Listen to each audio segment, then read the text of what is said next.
So today we talked to Reagan Phillips. Reagan is the owner of Noonday Therapeutic Center. And what she does is she just talks to people all day. Her and her team talk to people all day about the things they're dealing with in life. So what we did is we went back to Reagan's childhood where she was raised at a boys' home.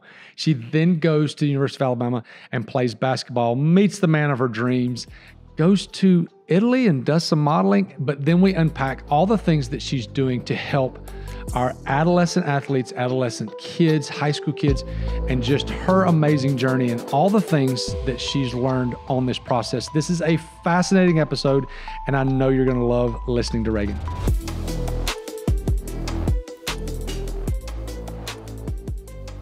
Okay.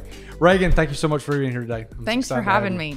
So as we talked about in the opener, I've known Reagan just for a little while, and she was introduced to me and Jackie through a wonderful friend of ours, Carrie and Clint Spears. So Carrie and Reagan played ball together in college. And so we're going to get into some of that later on. But the main question, the first question I want to ask, and I asked everybody this, is what do you do and why does it matter? What do I do and why does it matter? What I do, we have a counseling clinic. Okay. We do traditional mental health counseling with licensed therapists. We take insurance. I think a little bit special about what we do that we love is we do a lot of brain work. And I think that's probably what we'll get into is how we got to that kind of neuroscience piece of mental health. So we do a lot of brain mapping, which we do like a QEEG of your brain, where we actually it's kind of a new trendy term. It is. It's not new technology, but it is kind of catching up because like one of the guys that I like, Dr. Daniel Amen, he's got clinics all across the country. He makes a really good point saying like of all the things that go on medically in our world, we like if you have diabetes, you know what number you have, like, and you know what you need to keep it in, right? And so then we know what to prescribe to do that. And how much to give you. Yeah, exactly. Whatever, Exactly. But with our brain, it's like the one thing that we'll prescribe 18 medications and we've never looked at it once. Wow. So for me, that was very powerful. And as like we kind of went on this journey of figuring out what worked and what I've been in mental health for over 20 years. And so this is all part of, the story, but we loved the piece of being able to look at least one picture. It's not a whole picture of the brain, but it's at least one picture. It gives us a jumping off point of what we're looking at. We're looking at the electrical activity that's going on in the brain. So you were involved in mental health before mental health was cool, because like 20 years ago, no one talked about mental health. Right. No, I mean, like it was like mental health. When you said, when I heard mental health 20 years ago, I thought nut house, crazy person, never heard the word anxiety, all those things. So here we are, 2023, 2024, we're talking about mental health. You've been in it for a while. So let's go back to like growing up. Okay. So you're from Alabama. I am. Okay, so tell me like how you grew up, where you grew up, and all the kind of the I guess the birth to elementary, middle school, high school stuff. Yeah. So I'm a female, correct? Yes, that will make sense in a second. Yeah. I came home from the hospital to a boys' ranch. My parents started and ran a children's home for orphan, abused, neglected children. And we lived on the boys' ranch my entire life, my entire childhood. So the majority of my childhood, I'm the only girl in the midst of tons of boys. I have one brother. I have a husband, and I have 3 sons. So man, a lot of testosterone. A lot of testosterone. So in let my me world. stop here for a second. So I can't believe we've not discussed this before. Yes. So when I lived in Tennessee for 11 years, in Cookeville, Tennessee, and someone, I'm not sure who did, came to meet with your parents about the Big Oak Ranch. Is that correct? Big Oak Ranch, yes. The Big Oak Ranch. And then we started one, not me. They started one in Tennessee. Yeah. Called the Mustard Seed Ranch. Yes. You know that? Yes, I do actually. So when I was there in Tennessee, I knew those people extremely well. Very cool. Then for probably 3 or 4 years, me, a girl named Risa Roberts, and a guy named Rich Froning raised hundreds of thousands of dollars for the Mustard Seed Ranch. Phenomenal. We did a CrossFit competition. Cookeville was the mecca of CrossFit. And we did a CrossFit competition. I actually know this. I'm married to a CrossFitter. Did not know that. Yes. We have. I know all the lingo. Do you really? I do. Well, I've been there. I don't do it myself. But I know it. So we did a competition for, I want to say 3 or 4 years. I want to say we raised over $100,000 every year except one. That's phenomenal. That's phenomenal. That place. And so it's a wonderful place. They got multiple houses. I don't know the size of Big Oak Ranch, but it's a pretty sizable place that they have male and female. Yes. They have male houses and Big female Oak has houses. male and female. They're in 2 separate locations. Yes. But yes, they have both. So I'm sorry to decide that, but I did not even think about that. That's my childhood. Yeah. I grew up at the Boys Ranch, which, you know, like I think is part of like my story in taking me into sports and, you know, because it's like, what else is there to do? I guess, you know, when everybody's outside playing something, you might as well go play it too. So that was my childhood. Fell in love with basketball, fell in love with sports in general, just in competition, you know, again, growing up with that much testosterone, it's like, you better jump in or get overtaken. Exactly. So I'm so grateful for that, for just the mentality and the experience of that. So that took me into high school athletics, of course. And then where'd you go to high school? I went to Westbrook Christian in in Gadsden. Okay. And then fell in love with Alabama from an early age, I guess, going to camps and stuff. So when I got that offer, that was pretty much, that's where I want to go. So yeah, went there. Wish I knew then the things that I know now about mental health. But, you know, back then we didn't talk about mental health, like you said. No. There weren't the resources in place that there are today. No. It's a lot of why I love a big aspect of what I do is to at least just talk about it. Like, hey, everybody feels like an imposter sometimes. This is scary. This is hard, you know? So went there and made just like, probably didn't have the most stellar career. I decided to sign behind a, you know, 3-time All-American who played in the WNBA for forever. Nice. You know, good choice. Don't come to me for recruiting advice. How about that? Could have made better decisions there, but made lifelong friends. Carrie, one of them. Like, there's a group.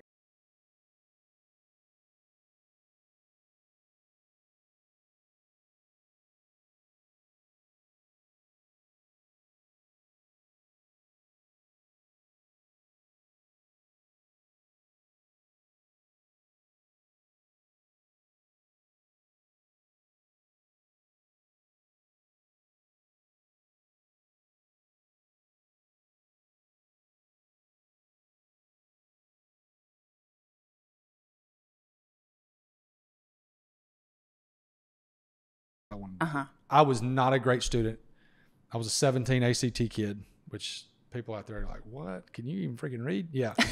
I took it 3 times and still went to UAB on probation. You podcast really well, you know? Yeah, I could talk really good. Yeah. But so I knew that's what I wanted to do. So high school was kind of a joke.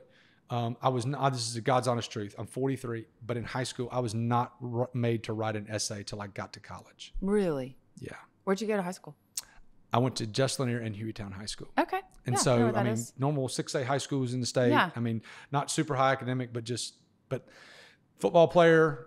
I wasn't passed because of who I was, but I just wasn't made to do a lot. And so I get to college, knew what I was going to do. Was a 3.0 kid. I wasn't extremely intelligent, but I worked really hard when I had to. And so I went to college. So maybe you're highly intelligent, just not in the traditional education sense of the word. That is a very good way to say it, and I will take that. Okay. So I have a history degree. I've got a master's in education administration and sports management. So So somewhere along the way you learned to read. I did. That's fantastic. I did. But here's the thing: I did not start reading until I got to college. But when I got to college, and even through when I was coaching in college, I read a ton, and so I honestly attribute a lot of like the random things that my mom didn't raise me on through just reading actual books. So I did that, and we coached college football for 10 years, but I knew. So going back to you, in high school, did you go, I want to be in mental health? No. So what was the thought when you go to college, I want to go be this when I grow up? Well, I did always love that aspect because I grew up around, like I said, orphaned, abused, neglected kids. There's I always say, like, even moving to a group home is trauma in and of itself. Sure. Despite what maybe trauma history that you have, just that separation from family of origin or whatever family you came from is a trauma in and of itself. And so I grew up around what we would now describe as like more dysregulated kids, like because of, and we can talk about more. What does that mean? Well, we can just dive in right now if you want, because it is a basis of a lot of like what the work we do. Like all the stories are colliding here. Your nervous system regulates so much of what we do and how we handle stress and how we handle our environment, how we handle relationships. So the analogy that we use with most everybody after a brain map is because that's what a lot of what we're looking at is like the electrical activity and how your nervous system is handling life, right? So the analogy we use is like pretend you're walking through the woods and you round a corner, and let's pretend you're in Montana, like round the corner and you see just a huge grizzly bear. What do? You run. You freak out, Yeah. right? Yeah. Like your whole body just goes into this alert state, which is the way that God created us to do. Because otherwise, like if we didn't go into that fear state, we'd walk right up to the bear and get eaten, right? So we need that fear state. Sure. Right. So let's pretend we've seen this bear. We have this huge response in our nervous system. Okay. We run away. I love that because that's what I would do too. Yeah. My husband has since told me this is not what you do when you see a grizzly bear. You play dead? He That's and like my in son the actually movies. saw one. They went camping on their manhood. My Yeah. husband does this like manhood thing with our boys, and they went out to Montana and saw a grizzly bear and her babies. And you actually stand your ground, you get your bear spray, whatever. And I told him, I'm like, well, I'm not giving wilderness advice. No. I'm just trying to talk about your. We're Don't not come. surviving in the wilderness. Don't come to me Notice for wilderness. analogy. I Yes. said the word analogy. Yes. Yeah. Like, don't, if we need a disclaimer, do not listen to me for wilderness survival. Okay. Don't run from a grizzly bear, Yeah. supposedly. But for the sake of the story, let's say we see it, we have that huge, like, reaction. Yeah. We run away, we find a cabin, big cabin. We shut the door, we lock the door, the bear goes away. We take this just like huge breath down, right? Whew, because we're safe. Right. Right. We kind of call that like the nervous system loop. Because what we want is we want to like close that loop. It's not bad that we got fearful. Like it's not bad that we responded in fight, flight, freeze. And it's not bad that we regulated back down. But what we're finding is that, like, especially for teens, especially for all of us after COVID, that seems to be a lot of what's happening, is like we're having this experience of the bear and we're taking off running and we're missing the cabin completely. And so we end up stuck in that just keep state. running. Right, we just keep running. And so a lot of what we look at on the brain map is like, what phase of that are you kind of stuck in? You know, are you stuck in the place? Right? Or have we just run so long? So like what we say a lot of times is like in the back of your brain, you've got a lot of imbalance back there, which I will say this, a lot of athletes do. We kind of call that rumination. But I also think that's kind of like where some of like with that rumination, like our worst case scenario lives. Yeah. And so I add that to this analogy. Like you're running from the bear, okay? We missed the cabin. We just didn't see it. Right. We missed the cabin. We still think the bear's behind us, right? And you keep running. So that little place in the back of our brain like just keeps going and Still going. back there. But then I start thinking, oh my gosh, I bet there's another bear down the mountain. I'm going to go down this trail. Ooh, what if the bear's den's down this trail? I'm going to go down this one. Well, eventually you just end up exhausted. Like you just can't do it, right? Yeah. So that's a lot of like what we try to look at. And we kind of like want that to help inform the therapeutic process of like a little bit of more awareness than maybe we had without a brain map. So when you say brain, you've used the word brain map. Let's like, what is an actual brain map? Okay, so that's just a word we use to describe. It's a QEEG, right? EEGs are what is used to measure electrical activity You in said the brain. acute. Q. Acute. No, Q, like Q the letter. Q? The letter Q, quantitative. Okay. Quantitative EEG. Okay. And the quantitative is on the front of that because there's a lot of algorithms, statistical analysis based on norms where they measure you versus like quote unquote the norm for a guy your age. You gotta have a like baseline. I'm not comparing you to like a 6-year-old girl on the Sure. analysis, Okay. right? So that's what the Q is for. It's Okay. like running a quantitative measurement of that. How do we get that though? How do we get a brain map? Like Physically, this- like what do we do? you come to our office. Okay, and yeah, then do it happens what? in our office. We have nurses that run it. We put a big the big cap. Have you seen the pictures with the Yes. pretty caps and it's got like all the little Yeah. holes in it? And we squirt the little solution down in there and then we run it. You just We run the system. Do you We run ask it. questions throughout? We don't. You We just want sit there you. and just hang out. So sometimes it takes longer, sometimes it doesn't. We usually tell people to kind of prepare for an hour, but it doesn't always take an hour. We want 2 minutes of data with your eyes open and 2 minutes of data with your eyes closed. The hiccup is that it doesn't read artifact. Artifact is like if you have muscle tension, like if your eyebrows or if you're blinking or if your jaws are clenched, those are all muscles. And so it doesn't want to read the muscles. It only wants to read the electrical activity. So you got to be relaxed. So you got to be relaxed, but it takes, you got to blink. Yeah, you know, sure. so. Wow. Okay, so I don't even know where we were. no, Bring that's me fine. back. It's great. So you go to school and you figure out that you want to do this. Let's talk about leaving. Well, my childhood, I like growing up with hurt people. Like, I think that being exposed to that level of hurt, I think it changes you. Absolutely. You know, and honestly, I always joke about this, but like I didn't understand how weird my life was until I got to college. You thought it was normal. Because I mean, That's all you knew. It's all I knew, you know. So you get to college and it's like, wait, hold on, not everybody, like, you know, you know what I mean? Sure. It's just different. That was my norm. Not everybody grew up in a boys' ranch. Right. Oh. And so I think that just becomes like a part of it. And like, you know, the Lord just put on my heart early, I want to help. I don't know how to help, but I want to help. Right. So transitioning from college, what was the next step after you got done playing ball? And I knew you were going to ask this. This is not fair. I don't know the answer. Yes, you do know the answer. This is not fair. So I moved to Europe. That's right. Yeah. I see. Yeah, go ahead. I feel completely baited into this. It's okay. It's okay. So I moved to Milan, Italy to do modeling for a while. And she's sitting down, but Reagan's absolutely beautiful, number one, and she's about 6'1", 6'2". Close to it. I'm 6'1" in the program. 6'1" in the program. So she's extremely tall. She's extremely lean. And she looks like she could play basketball today. So go ahead. Oh, that's a far cry. Go ahead. That's a far cry. I can't even run down the court. You graduated, go to Italy to model. Yes. Amazing experience. Always joke that I got on a one-way flight, didn't know who was picking me up from the airport, and all this was before the movie Taken came out. Thank goodness. Very different. You would have never went. Very different world, yeah. Tag Liam Neeson. yeah, exactly. Hoping he would be around if I needed him, you know. So lived over there for a while, tried it out. It was really cool. It was really fun, all those kinds of things. But it just started feeling empty, you know. And there was a moment kind of walking down the street. It was a beautiful cobblestone street, you know, in Europe and, you know, quote unquote living the dream. But I was like, if I talk about face lotion one more time, you know, like I'm like, it just wasn't how I grew up. Sure. It wasn't it's like moving from like a whole boys ranch to that world was, I mean, there probably was an in-between somewhere I could have found. So anyway, and I also was in love and wanted to come home, and he was waiting on me. So there we go. 22 years later.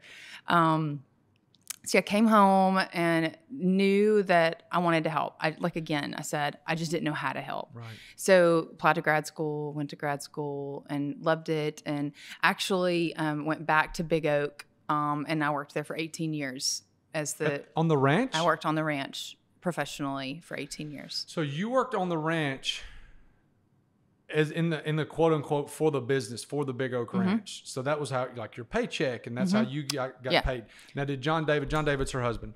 So what did John David do during that time? He worked there as well. For a time. Yes. For a time he did. Okay. He was the director for a time. Okay, I did not know that. So you did that for 18 years. Yes. Leave there and start what was the next step after that? 18 years and then Noonday. Here we are. So what would be your title when you were working at the Big Oak Ranch? What would you like the... I finished as child care director. Okay. Yeah. So you're the child care director at Big Oak Ranch, and then you feel led to leave, start your own business. Okay, so you said Noonday. Noonday is the name of our company. Is there a website? What's the website? Yes, noonday.org. Noonday.org is the website. So you start your own business. So when you go into doing this, tell me what that process looked like. Well, I've got a friend who's actually my business partner. Okay. She's an OT by trade, but she comes from a family that has they've started a lot of businesses and done well, so they understand stuff that I don't, because I've been in ministry my whole life. So it's just a different world. You know, when we first started, she was like, quit giving away things. She's like, we have a mortgage. Church. She's like, nobody's tithing. No. She's like, stop giving it away. She's like, appreciate you.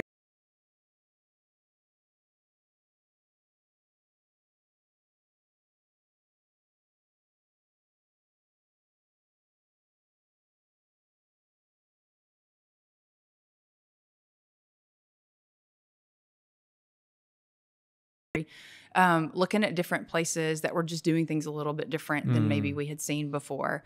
And the places that we really liked, we felt like the Lord had led us to, had this huge brain work component to it, where you work the brain mapping thing. Right. Okay. Where like you work on the brain, you work on the nervous system, so that like we are able to change faster and feel change faster. Because that's so much of the thing. People lose heart on, because what we're trying to do when we're changing behaviors is like rewire neural activity, like our neural pathways. We're trying to change the way that we think, right? And that happens over time. That's why I'm, go to therapy. It happens over time.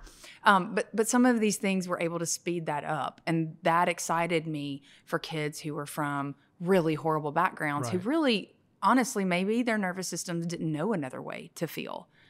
So instead of sitting down with Johnny that's had these problems or Susie that's had these problems and just talking through them, like sitting on the couch like you see in a movie, you do the brain mapping.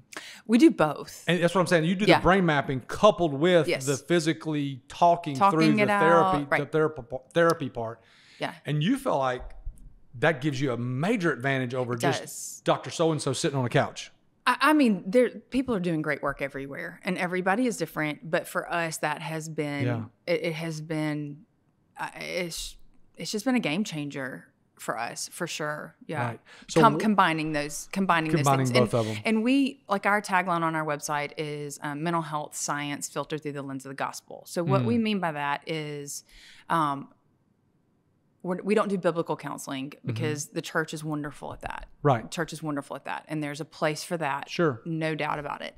What we do is we use scientific methods, empirically backed, peer reviewed, clinically researched, all things. We use those scientific things. But what we do is that if those modalities can stand up against scripture, we're a go. That's awesome.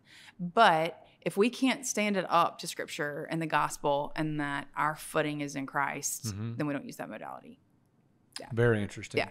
So you can come to us and you may never hear scripture Anything talk about about it. You may never hear Jesus talked about. We more than welcome it if you want it. Sure. Absolutely. Our all that. But that's kind of like our tagline. Yeah. So what is the number one thing people come to you for?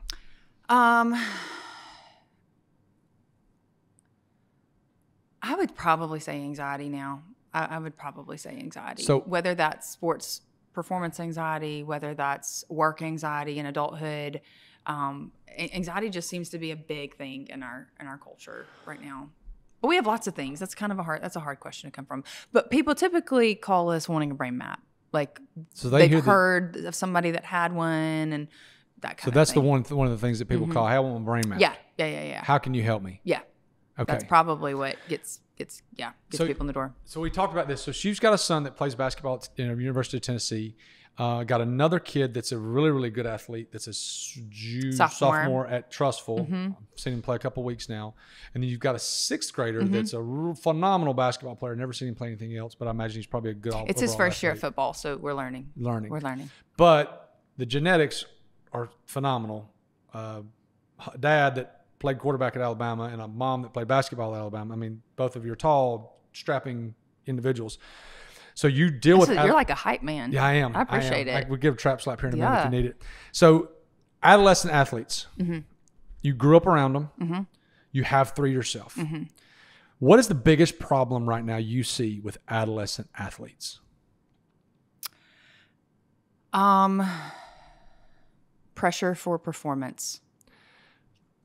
I would say that if we're putting pressure, it needs to be on effort and motivation and not on performance. Because what we see a lot with athletes that we work with is this deterioration of identity of self when performance is not well. Like when we don't play well, when we don't do great, it's a rocking thing of who I am as a person, not just who I am as an athlete. So I think the more that we can put our effort into... When I say our effort as parents, as coaches, as mentors, put our effort into their effort. Like it's got to be about your effort. My kids always joke about my husband. He's just a phenomenal dad. He's just like the best dad ever. I really, honestly, I'm on this podcast, but he's the one that you should be talking to about raising boy athletes. He's always just been about how hard you try, like your effort, because that translates to life. You're not always going to be an athlete, and there's always going to be somebody better. Always. So if you are determining your mood for the day, your level of anxiety, your identity that I'm better than whatever, it's going to crumble because you're always going to meet somebody better. Yeah. Always. They said they've done studies where they took a group of kids and they complimented them on, Reagan, you're so smart. You're just so smart. I am just so proud of you for being so smart. Yeah. And then they took another set of kids and they said, Reagan, I am just so proud of how hard you work. You are the hardest worker I've ever met. I'm just so proud. Yes. What they saw is that the kids that were complimented on how smart they were didn't want to push or didn't want to go any farther because they didn't want to disappoint you. Yes. Because they think they may not be as smart the next time. Because their identity and worth is wrapped up in being that smart. Performance. Yes. And we want our identity in Christ. I mean, first and foremost. But as an athlete, like we don't, you're going to win, you're going to lose. You don't always win. And you got to win well and lose well. And I know that's like the cliche thing, but we can't let our quote unquote mental health ebb and flow with that. Based off of wins and losses. Right. No. Right. So I think talk to me about, you've kind of got an inside look behind the curtain because you see all these things and you've got 3 athletes and you're around about all the time. What's the top thing I can do as a parent to help my child athlete? Have these conversations. What conversations? The ones you and I are having right now about like, hey, your identity is not in that. Like, and I genuinely believe with the majority of the athletes that we work with, if their parents would come in and do their work, we wouldn't have to do as much work with the athlete themselves. And by that, I mean, do your own work in recognizing, are you placing any value in your child's accomplishments? Sure. Are you placing any value of your worth in what your children are doing? Because if so, they know it.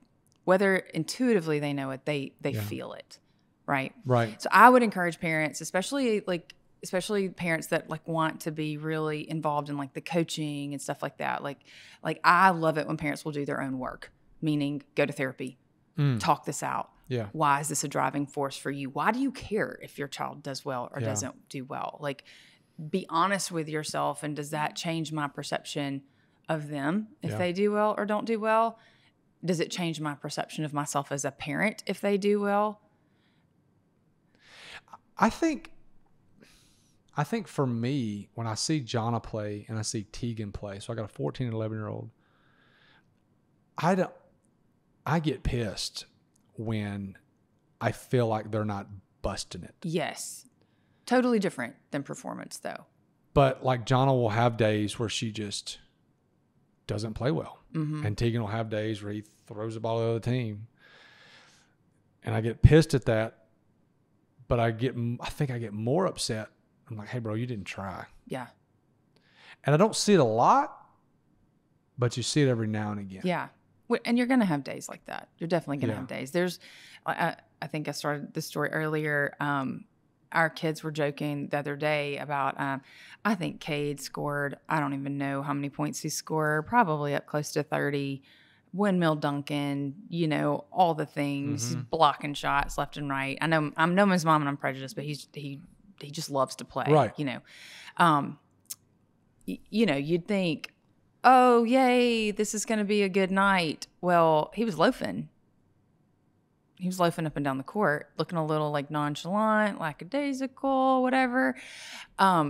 It was, how like they say when mama ain't happy, ain't nobody happy. I mean, I think that's true for daddies too. So we all knew, oh, daddy's not happy with this whole performance, Even though he scored 30 points.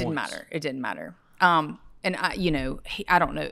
He may or may not have thrown a water bottle against a wall behind the bleachers, but that is probably, he would love it that I would tell this story. But so after the game is over, our middle child, Will, runs to find Cade and is like, hey, dude, stay away from dad. Dad's going to kill you. He's so mad at you right now. And it's like, I just scored almost 30 points. It's like, what are we talking about? Whatever. But it was about effort. It was about like, I don't care how many points you score. Like when I see you not care and have this just like lackadaisical, he said, that's not being a man. When you go to be a man in life, you don't get to be like that. Right. You don't get to not care. You don't get to take the day off from your kids or your wife or whatever. And this is preparation for that. This is not preparation for whatever. I mean, if he wants to have a great career, he wants to keep going. Yay! If he wants that, I want that for him. Right. Right. That's unreal. That's so good. So. And we rode home with someone else, just by the way, just to make sure. We let them have some alone time. Yeah, exactly. So we wouldn't interfere. Yeah. So we talked about child athletes a lot. How can you help a business owner in what you do? Well, you own a business. What's the hardest part of owning a business? The people. Okay. So what do the people do that affect you? The best part about owning a business is the people, but the worst part is the people. So like fair. The people part of, you have people that are extremely thankful for what you do. Mm-hmm. You have a staff that's extremely thankful for what you do. But then you also have people that are a royal pain in the butt because they're extremely needy. They have unreal expectations.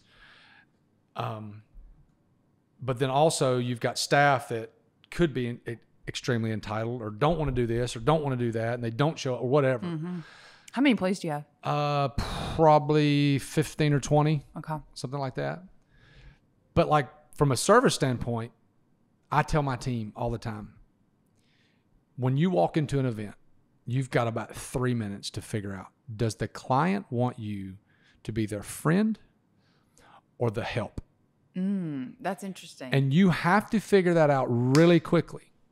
And whatever it is that they view you as, you have to, I hate using this term, you have to lean into that. Yeah. So if Reagan is the client and I walk in and I feel that Reagan sees me as a friend or at a quote equal or just, I need to lean into that. Engage me. Engage with you. But if I walk in the door and Reagan views me as the help, I need to be invisible.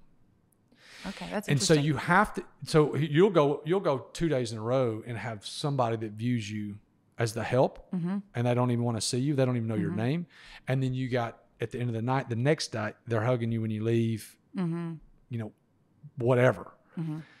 So as a business owner, dealing with people is probably the number one thing. I would say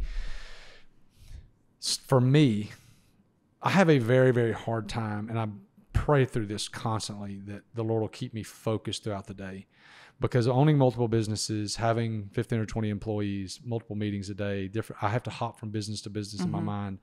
The focus part of what I do is extremely difficult sometimes. And sometimes I kill it and sometimes I fail miserably. That's fair. But I've gotten good at not beating myself up, at not thriving in the focus.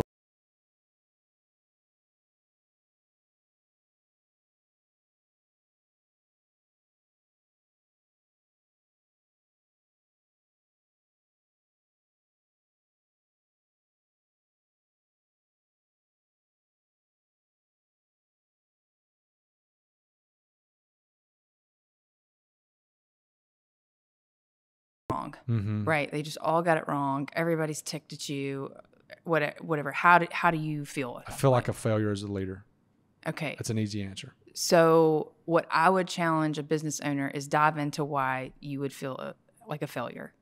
Because you're not. You have a successful business. You got hired to do that, right? So I would look at that as what part of you is rising up to that.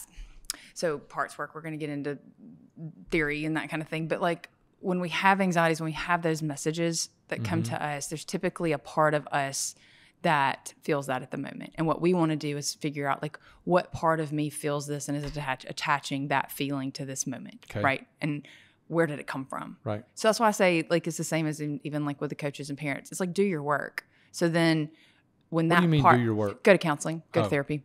Go learn why does this part rise up for me today, so that I as a business owner can run the marathon and not the sprint, and I can sustain and not let my failure or success ebb and flow with whether or not my staff figured out their role. Right. You know what I'm saying? Sure. Yeah. I also think that we talked about this earlier and we didn't really realize it, is having a short memory on. Yes. Be a goldfish. Tell Tegan, you gotta, when you throw an interception, first thing you gotta do is what happened? What did I do incorrectly? And then immediately you got to wash it. You got to be done with that play and learn, but go to the next play or the next whatever. Right. I feel like I do a pretty good job at washing it and then trying to go to the next day. And sometimes we have to rehash it and whatever, but like you got to fix the problem. Yeah. So, how do you do with confrontation? Like, me? let's say your staff like just really botched it, right? Yeah. Do you do all confrontation? Like, are you able to go deal with it head on? Does dealing with it head on like make you feel better, harder? So here's what I have learned. Do not, and this is a combination of Jackie and I both, is when you get frustrated at something, don't touch it with that person immediately. Fair. Because I'm extremely emotional, number one. And when you're emotional, you say things you shouldn't say. Number two, I probably don't have all the facts. Fair. And number three, I need to ask questions as opposed to making accusations. So what you just described sounds like someone who has done their work, right? So the business owners who maybe are not in the place where they can name those things you just named, but they just know that they're flying off the handle, they're losing staff left and right, their anxiety is like off the charts. Like doing your work, going to therapy means learning to ask those questions of myself, take a step back. Like, and there's even a part of that that's the bear. So as a business owner, we talked about the bear analogy. As a business owner, our bears can even be the idea of the loss of business, like the loss of that client. That's a bear for me. Oh, yeah. Because I've got payroll to run and I've got these things. So that's right? So the more that I can learn to ebb and flow out of that nervous state system, like I'm going to be better able to handle what those things you just said. What those things are. Yeah. For me, when I get frustrated at something, I write it down to discuss. There's a lot of, I have this sheet that our team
standard that we do in this situation. Yeah.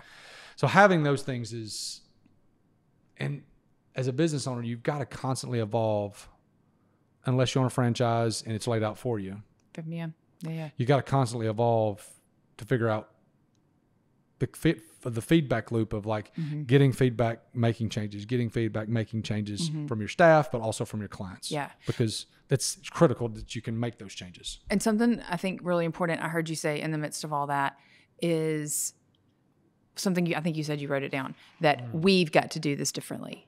Yeah. That tells me something about you and the kind of boss you want to be, that we are in this together. We are going to do this different, which is part of what I'm saying, do the work. Not everybody is going to maybe want to speak that language or need, everybody's different. Everybody's different. But like that says something to me about you and the more probably team mentality you try to have for your business of like, we need to do this different. It's even just a vocabulary shift. Yeah. Right. But that's a message that your staff probably gets, is like, we are going to do this different. Yeah. And I don't always use that, but like, for example, if Luke screws something up, no one's going to know that he screwed this up. Everything rises and falls on Absolutely. on me. And so even though Luke screwed the thing up, I can't go tell whoever the client is, hey, got a new guy, Luke. Was watching Ted Lasso and he screwed this up. Luke's the bomb. Luke's the bomb. So like you can't do that because everything honestly rises and falls on me. Right. But in doing that, what message are you sending your employees?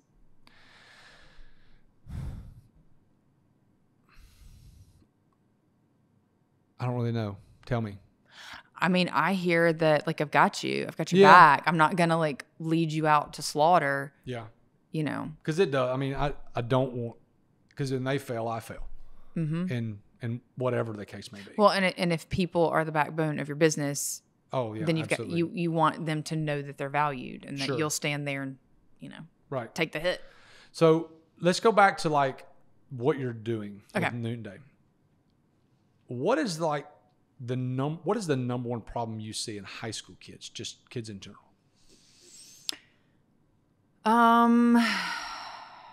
Number one problem in high school kids. I mean, I know I said it, I think I said it earlier, anxiety, but there's just a tremendous amount of anxiety, and I'm going to get on my soapbox, and my kids, if they were here, their eyes would be rolling right now. I feel it now as I speak. I think we got a dopamine issue with our culture in general, but I think there's a huge dopamine issue with our teenagers, especially with the screens. So dopamine, what is dopamine? Dopamine used to be called the reward chemical because in mice, they would measure the dopamine. They'd put out a task in front of them, and then when the mice finished the task, they'd measure their dopamine. They had this huge surge of dopamine, right? So they called it the reward chemical. But what we are finding is that like, it's almost like it's a pursuit chemical, because what they found is that when you took that reward away from the mice and the mice still did the task, they still had the same level of dopamine. So it was about doing. It was about motivation, right? So let's take that thought, okay? Screens. I will just be totally transparent. Instagram Reels gets me. It just gets me. It's great. It's great. I get so excited on a this is all subconscious process. But like, as I'm going like that next reel, I don't know, is it going to make me laugh? Is it going to make me cry? Am I going to learn something? Am I going to want to send it to my husband? Oh, well, that's a definite for sure. For sure. It's like, which person am I going to send it to? You know, who's going to think I'm so witty and learn so much, you know?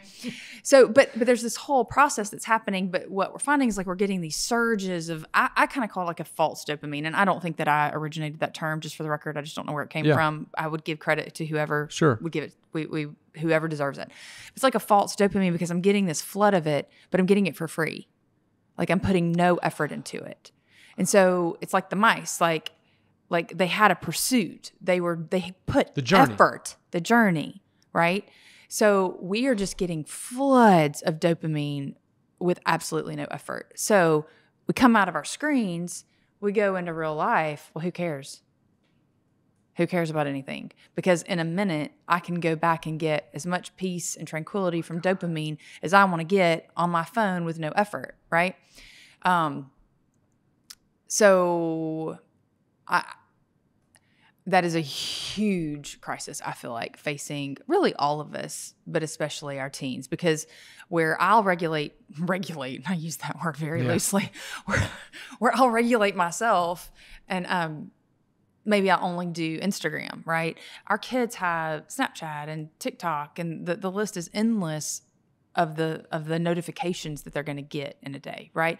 And so I use Instagram Reels for myself as an example, but it's really our smartphones and our devices in general, because even our work email, I still get a hit of dopamine of what's it going to be about, right? Yeah. So every time I pick up my phone, I'm getting this. It's a part of everyday life.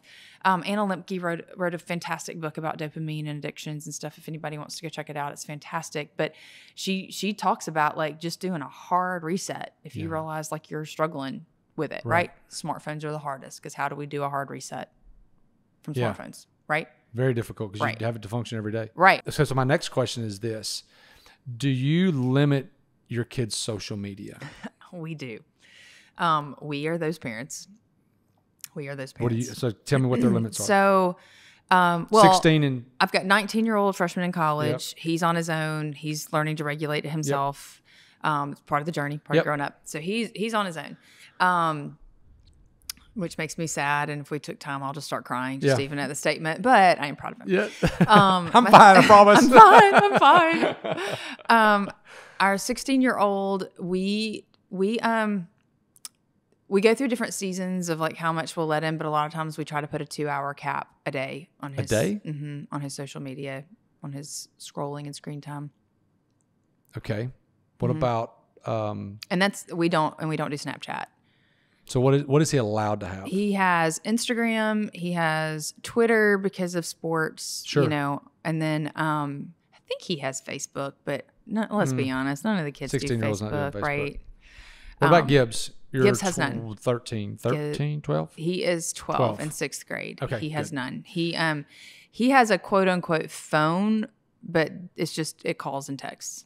Okay, so he does and have I think a he number. has like a Madden game on it. Yeah. But it has a limit as well. His is I'll unlock his on a certain day here and there, but we try to limit him to 30 minutes to an hour. Yeah. A day. Okay. You can stop the filming. 2 hours? Mm-hmm. Is that a lot or is that not a lot? That seems like that's an astronomical amount. I have a 15-minute time limit on my Instagram. No, on mine I do, but this is like for him to look through Twitter. This is for him to do like the recruiting stuff through Twitter because they do all the that's all this world. That's everything.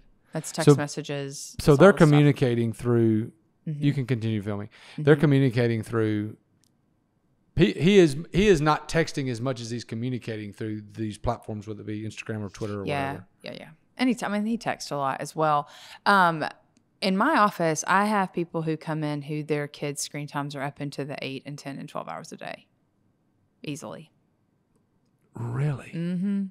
Mm-hmm. They're proud of themselves when they get to 4 hours of screen time.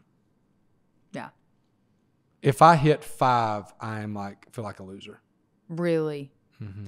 Yeah. So I'm in the 4s right now. Of minutes. Is what you're saying? 4 minutes? No, 4 hours. Got day it. Of my screen phone, time, which is not always fair for us as an adults because I'll spend a lot of time on email. I can look at mine and go, "What am I doing?" Yeah. But here's the other thing too that I rationalize. I'm rationalizing myself. But I'm a YouTube guy. So like YouTube does the same dopamine hit. 45 minutes of like that. I guess that's my TV show. Yes, and so do you like the short videos? No. Well, I will, but like for the most part, what do you watch? no. Like what will you look at? Like I'll instead of listening to a podcast on Spotify, I will listen to it on YouTube.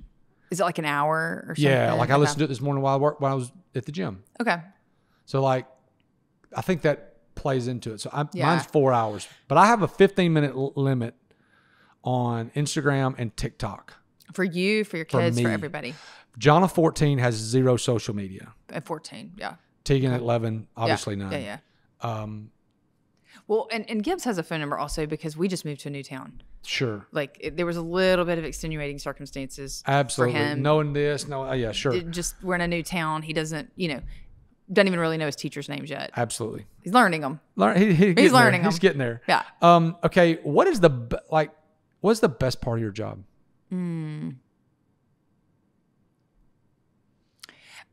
People changing, people feeling better. Yeah. No doubt. You can see it in their face. Like our operations manager, like she kind of runs our team of like the office staff, she says it best. She's like, I love my job because I get to see people when they come in the first day, maybe they're crying in the car or whatever, like just have this one look on their face. And then you see them over time and they're just they look like a completely different person. Wow. And they were part of that journey. Yeah. Like that's just the best. Wow. It's just the best. And it's such an honor that God would even just allow us as just fellow humans to walk that road together. I mean, it just is, to me, it is just proof that we were created for relationship. Absolutely. We're created for relationship, upward and outward. So we've talked about anxiety a lot because I asked a question about adolescent athletes, but I also asked a question about high school kids. What's the number one non-drug prescription for youth anxiety? Put the phones down. Okay. Put the phones down. Let's re-regulate some of that, dopamine stuff happening. We have We have something, and I don't know if this is what you're asking, but we have something called microcurrent neurofeedback. Have you ever heard of that? Nope. It is transcranial electrical stimulation. Okay. So where we actually deliver an electrical current, which sounds very dramatic, and it sounds like old electroshock. Like, no, not that. It's not that at all. It's like you feel absolutely nothing. For those people that it works for, it is life-changing. Life-changing. Really? It just doesn't work for everybody. So what I tell people is like on a scale of 1 to 10, we have some people who have literally like level 16 results. I mean, it's just they're off 8 medications. They just feel like themselves again for the first time in 10 years. And it's life-changing. Wow. We can have somebody else who has an absolute 0. Notices absolutely nothing. Wow. And we never know if you're going to be a 0, a 5, or a 16, until you try it. But for attention, it's working phenomenal.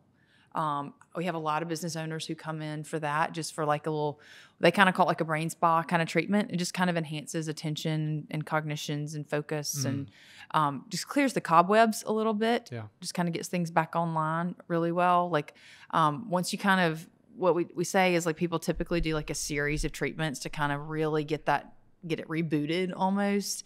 And then after that, like you just kind of come in for touch-ups here and there as you just kind of want a little touch-up. So it is worth looking into and trying before any drugs are prescribed. I mean, I say yes because that's a lot of our business model and our business practice. But I will say that we have the people who know about microcurrent coming in, the majority are coming in to try to get off medication because medication comes with all kinds of we're not anti-medication at all.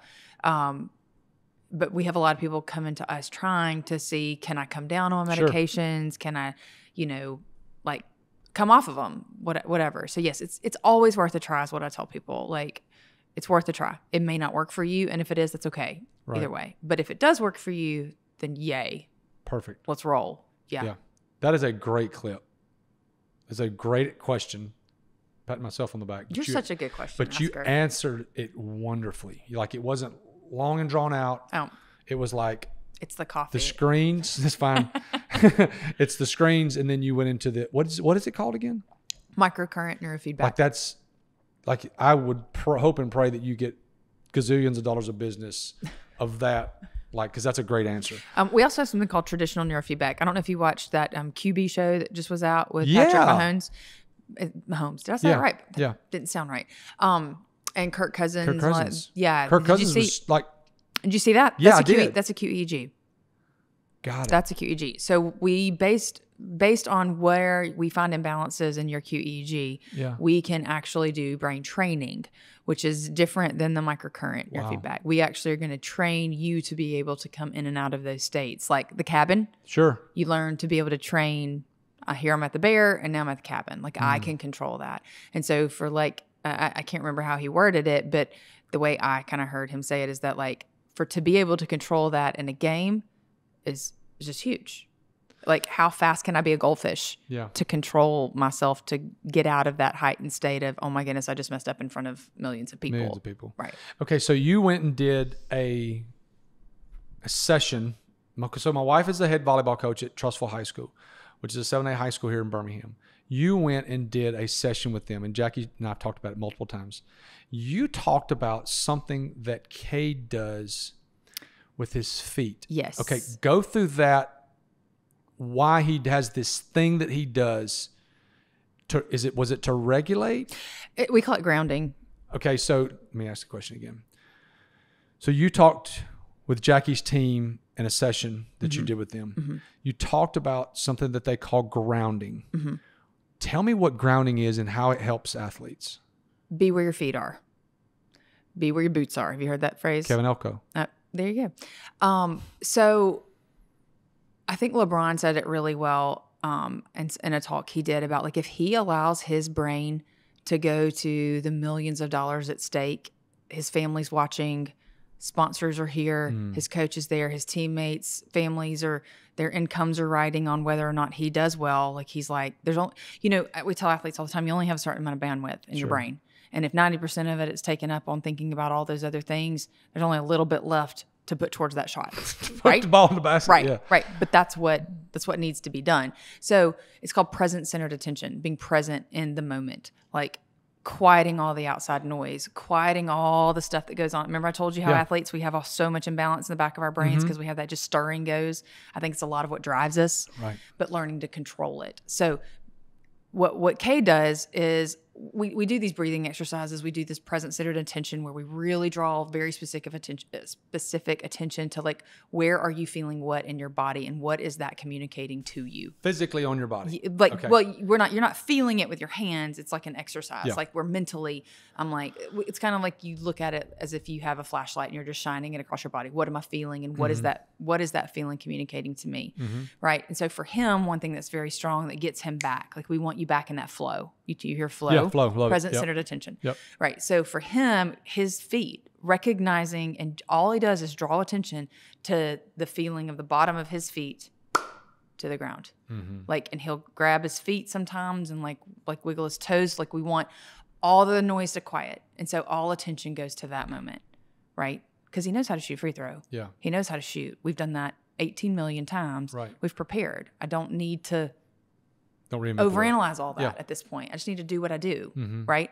So be where your feet are. For him, it's a bigger his is actually his feet, Yeah. but everybody is different. Some people it's their chest, some people it's their head, some people it's their hands. Right. I work with a lot of football players, like wide receivers are very particular about their hands, right? Baseball players are really big about their hands and forearms. Everybody's different. So this is a thing that they recognize that they can get back to center, get back to quiet. Yeah. Present-centered attention. Get in the moment. Love that. In an instant. And you have to practice it. That's what I like. I think that's You what can't I was just show telling. up on game day and You do can't show up on game day and do it. It's got to be something you do You in got to do the practice. work. You got to do the Yep. work beforehand, and then you got to practice the work. So we've talked about kids. We've talked about, athletes. What's the single best thing a family can do to stay mentally healthy?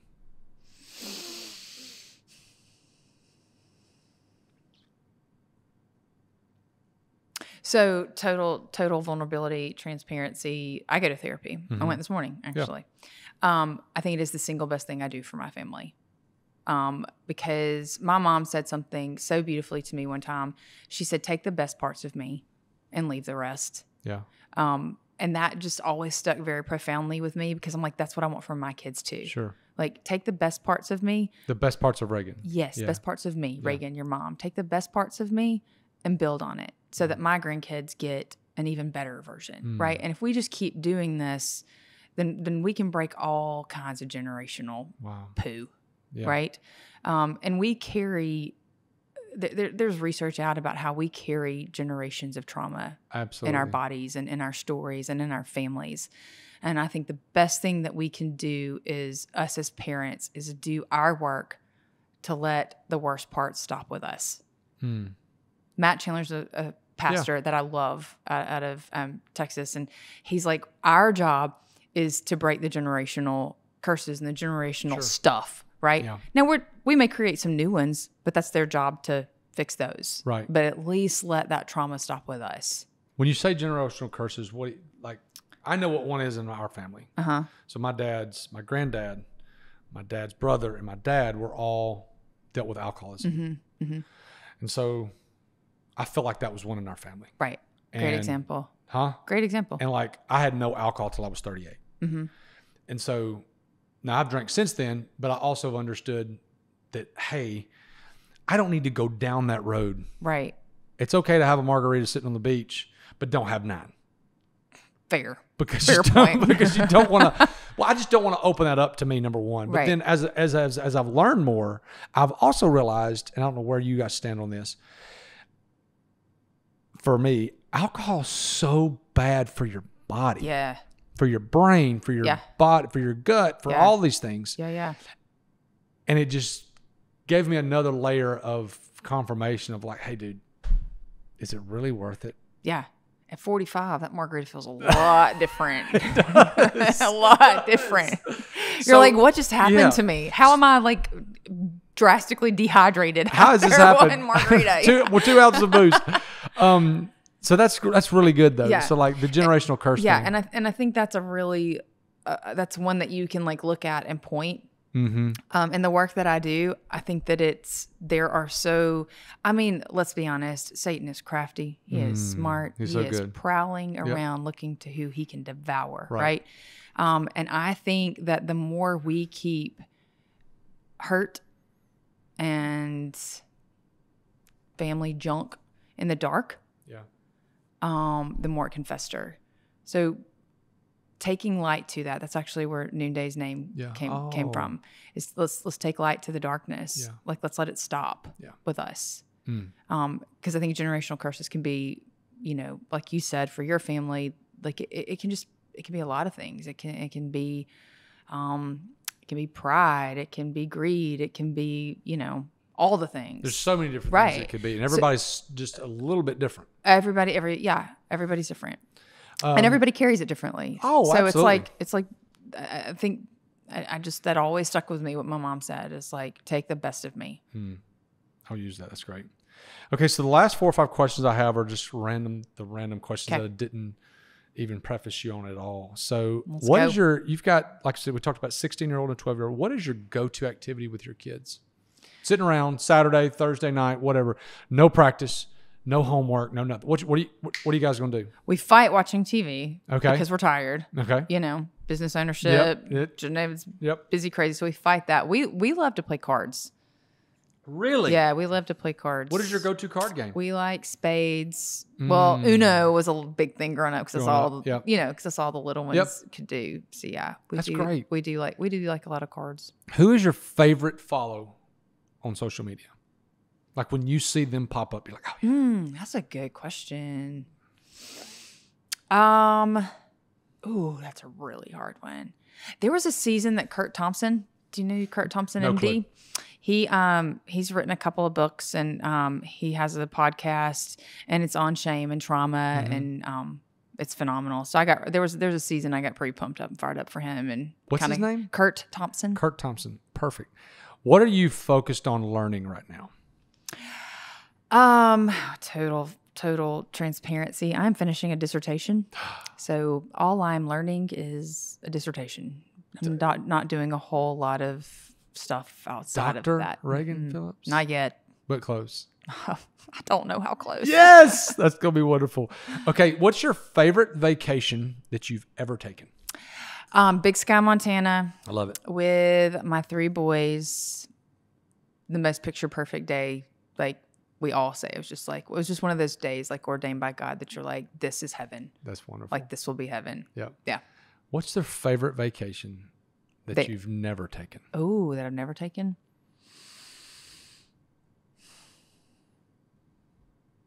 We always say we'd love to go like hiking Swiss Alps or, just somewhere over there. Somewhere New Zealand. Europe-y. Yeah. Just something different. Somewhere far off. Last question. What's the best book you've ever read? Don't say the Bible. Oh, that's a good one too. Oh, gosh. So how about this one? It may not be the best book, but how about the most impactful one on me that changed the course of my career? How about that one? Great. Bessel van der Kolk, The Body Keeps the Score. Have you ever heard it? I think I have. I don't know anything about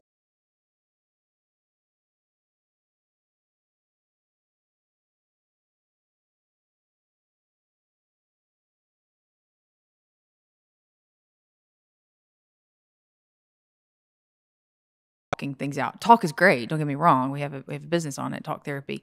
But that it's much more than that. That our bodies carry it. So chronic illness, long-term anxiety, just it changes us. 69,000 reviews on Amazon. It's a game changer. How have I not heard of this book? It's a game changer for people in mental health. It was going in my cart now. Wow. It's an intense read. It reads a lot like a textbook. It's very intense. He uses very descriptive stories of the work that he's done with clients. So trigger warning for some people if you were to go out and just read it. But he recognized that doing scans of people's brains that had experienced like the trauma of a very horrific car accident, that their brains looked the same as war veterans. that had been in Really? combat. And so it was like, it just kind of opened up like a whole avenue, and I believe it changed a lot. So that's crazy though. This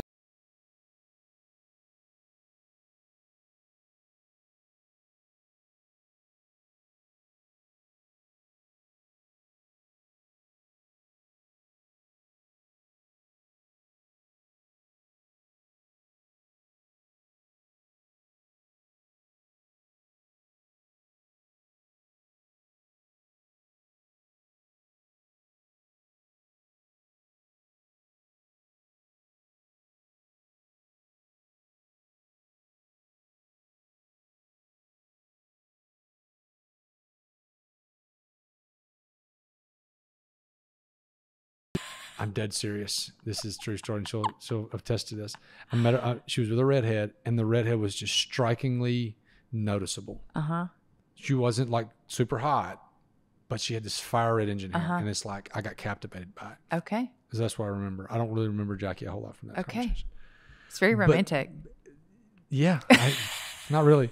So then I saw her at a a Memorial Day trip that a bunch of us took down to the beach, and she was down there with her family, and she knew somebody in our crew, and we really met then. Okay. And so pretty clean, like, she was involved with Jesus, I was involved with Jesus. It was not like, meet her at a bar or something like that. It was just very clean, and it was a good starting relationship. It was good. So when did you know you'd marry her? So we broke up my junior year of college. I was playing, and I was on the way home. We played the University of Memphis, and I was on the bus on the way home, and she drove up to Memphis to watch me play, and I played horrible. We won, but I played absolutely horrible. And I felt this something inside telling me that I needed to break up with her. And do you have those times in your life where you feel like the Lord speaks to you and he says, hey, do these things, and you're like, whoa, what? Like for example, I was offered scholarships by Southern Miss, Memphis, UAB were the main ones that I was like, quote unquote, picking from.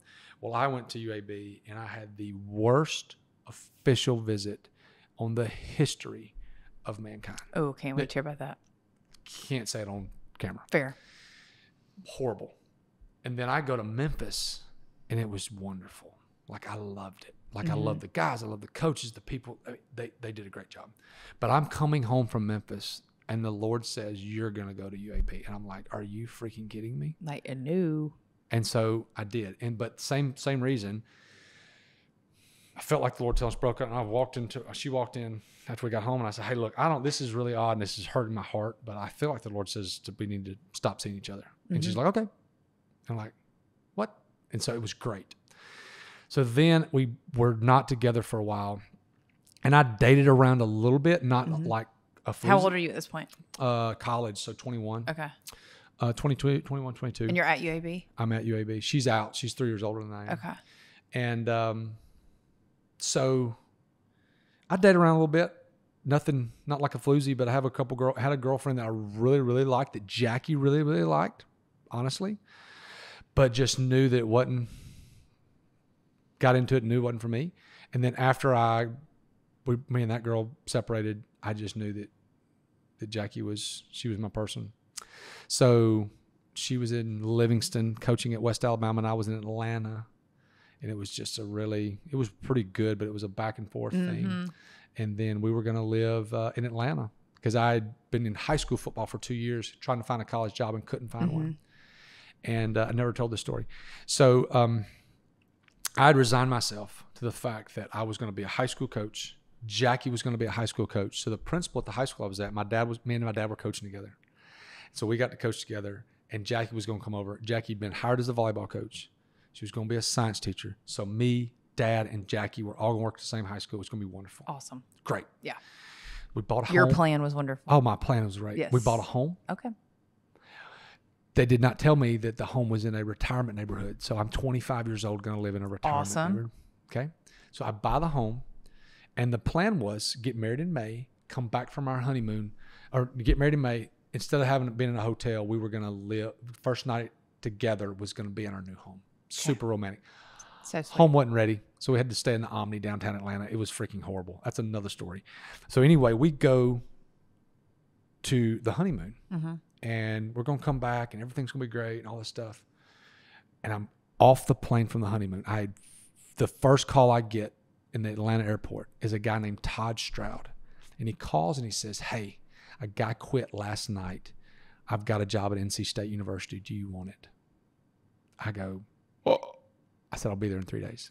So cool. So we go up there and I'm standing in my office. My boss is coaching the NFL for 20 years. He's been coaching the Super Bowl. I've got a chance to be around all these great coaches and I'm just flabbergasted. I mean, my office is in a $40 million building overlooking a 55,000 seat stadium. It's the dream. It's the dream. And so I get up there and I physically am like controlled by not being able to make a decision. I just thought, see this, yeah, coach, I'll be here. Couldn't make a decision. So the back end of the story is this. We had got this life. We're going to live in Atlanta. Everything's great. I get offered this job. It's making no money. Jackie doesn't have a job, and it's June. Okay? Yeah. School starts in July, August. Ball starts in August. I mean, we got to go. It's time. And so leading up to this, Jackie teaching in Atlanta, she has to take the praxis. It's a test you have to take to be certified. And so I hang up the phone with the guy. I leave Raleigh and I say, Coach, I'll call you tomorrow and give you a decision. I'm just not totally sure. He says, great, sounds good. So we're on the way home and Jackie and I have been crying and all these things. And the phone rings. And it's 3:30 on a Friday in June. Who works in education at that time? No one. This lady calls from HR in Cobb County. She says, hey, Jackie, this is Cheryl. Her name was Cheryl. I remember this lady like it was yesterday. This is Cheryl. I've just calling to get your praxis scores. Mr. Arnson told me Mr. Arnson was a principal, said to call and get this information. She's like, yeah, great. She's like, I got them here. I can send what email I send them to. She said, I passed this portion, but I didn't pass this portion. I'll just take it in August. And the lady goes, ma'am, I'm sorry. We can't hire you. Oh, wow. She goes, no, Mr. Arnson's already hired me. The principal already. She said, ma'am, I don't mean to sound rude. She said, but I do all the hiring and all the firing in Cobb County. And if you don't have this passing test, I cannot hire you. She said, call me when you pass it. She hangs up the phone. She says, we're moving to North Carolina. Yeah. Here we go. So, wow. Yeah. How cool is that? I know. And the rest is history. That's right. Yeah. What's your biggest regret going back? Biggest regret?